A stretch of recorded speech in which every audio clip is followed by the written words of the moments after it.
going late into winter here, and yes, I have on a hat. It's got netting for my ears because bugs like to bother my ears. I have no idea why. I don't know why. And the strings kind of bug me too. But anyway, we're here today to talk to you about the garden.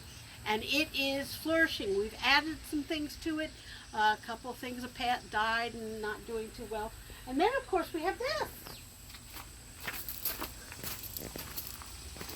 Yeah, that fell off of that tree up there, right over our heads.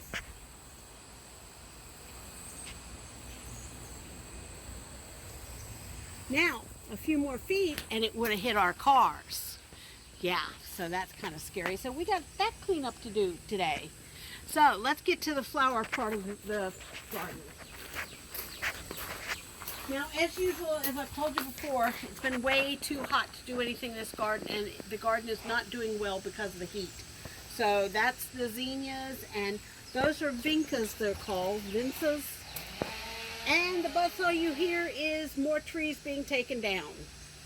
So we have one green pepper here, our first on this plant. So that one's doing good. This is the second tomato we brought in because that one started dying off and then it got better. So now we have 2 tomato plants. And it's doing pretty good. It's got flowers and everything.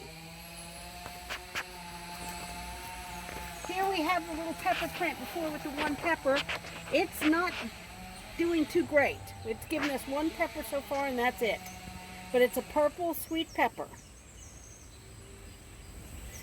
And then we have the tomato plant, which, as you see, it's giving us more tomatoes, even though it's kind of diseased and got black spot and not doing too awfully happy. It's not a happy little plant, but that's because so much water. But we've got more up here, so I'm happy with it. As long as the tomatoes aren't black spotted, we're good. Then, of course, we have our little flower over there, our little vinca.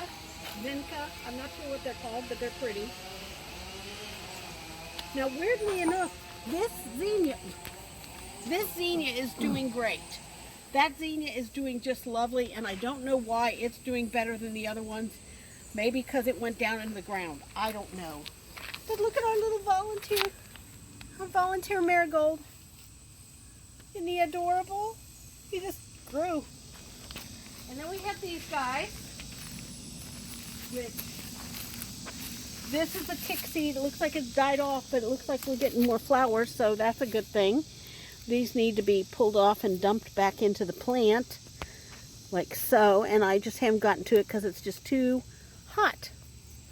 It's just really, really, really too hot out here. Here is some chrysanthemums, which is doing fair, considering it's full of poison ivy.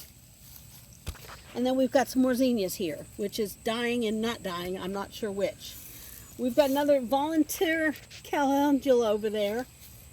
Unfortunately, the sunflowers, because I'm a dummy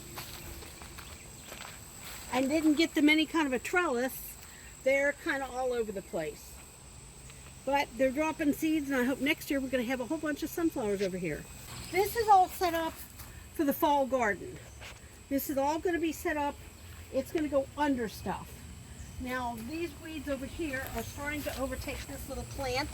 So let's move him and just put him right there. That is another chrysanthemum. And it's doing pretty good considering.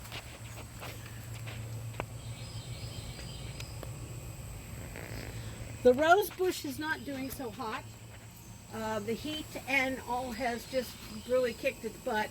I'm not sure how many more years we're going to get out of him, or if maybe I shouldn't just take him out. But he's still growing, so I'm going to let him.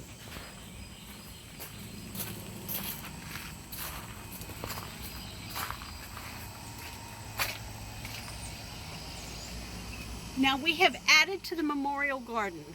We have a place for the fallen soldiers that we should never ever forget. Let me get out of the way so you can get a better shot of that. And then we have my son, Daniel, who passed away in 2024. And then we have one for my husband, who passed away in 2017. Now that purple chrysanthemum back there is a total volunteer. That was not planted back there. He just kind of showed up. This needs to be cleaned up and it will become fall because that's where the rest of the memorial garden is going. And that's it, guys. That's all I got for you. We're really not doing much. We've got the little vinca flowers up, and I tried to put some more flowers out this year, but the heat's just, they're not happy. They're just not happy little flowers in all this heat. And then we get rain, and then we have too much rain, and then we don't have enough rain, so who knows. Anyway, that's the garden tour for July. We'll see how what August does to us. Until next time, this is Lady De Winter reminding you you're never too old to do anything you want put your mind to doing. Sometimes you just have to find a workaround. Bye-bye for now.